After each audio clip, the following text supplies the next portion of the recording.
datang di channel YouTube Tong. Bahwa sekali saya mau sharing ke teman-teman semua tentang peraturan Menteri Sosial Republik Indonesia nomor 3 tahun 2026 yang mengakibatkan banyak peserta PBI penerima bantuan BPJS Kesehatan yang dinonaktifkan oleh pemerintah ya. Jadi saya bakal bahas apa sih bedanya peraturan yang sekarang ini nomor 3 tahun 2026 dengan nomor 21 tahun 2019. Itu bedanya apa sih sebenarnya? Nah, di sini untuk peraturan yang nomor 3 tahun 2026 itu efektifnya per tanggal ini 19 halaman ya. Ini tuh efektifnya tuh mulai berlaku tanggal diundang-undangkan itu tanggal 19 Januari 2000. Diundangkan teman-teman ya. Diundangkannya tanggal 22 Januari 2026. Ya, 22 Januari 2026, tapi efektif biasanya yang untuk BPJS PBI yang dinonaktifkan itu per tanggal 1 Februari ya. 1 Februari 2026. Nah, perbedaannya apa? Ini ya saya bakal jelasin ke teman-teman semua. Jadi kalau tahun Permensos yang lama 21 tahun 2019 itu ketika seseorang terdaftar di PBI BPJS Kesehatan itu harus terdaftar di DTKS, Data Terpadu Kesejahteraan Sosial ya. Nah, kalau sekarang itu enggak kayak gitu teman-teman. Jadi ada update lagi namanya DTSEN ya, Data Tunggal Sosial Ekonomi Nasional. Data Tunggal Sosial Ekonomi Nasional. Yang kalau data DTSN ini itu tuh terdiri dari terintegrasi dari data Kementerian Kesehatan, Kementerian Sosial sama BPJS Kesehatan.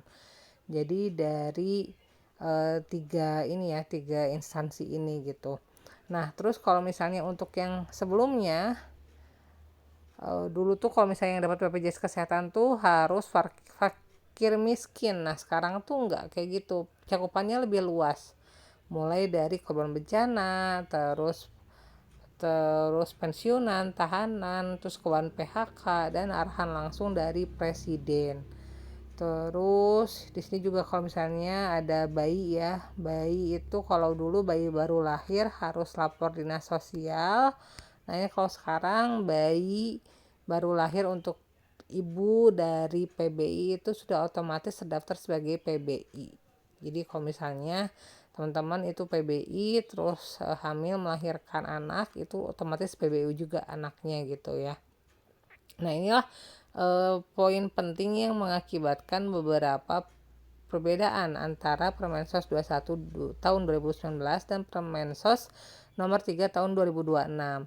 Nah, sebenarnya dari statement press conference-nya untuk PBI ini sebenarnya total penerimanya tetap sama. Misal ya, ini saya nggak hafal detail, penerimanya misal 10 juta gitu ya, 10 juta penerima PBI yang sekarang tuh bergeser aja.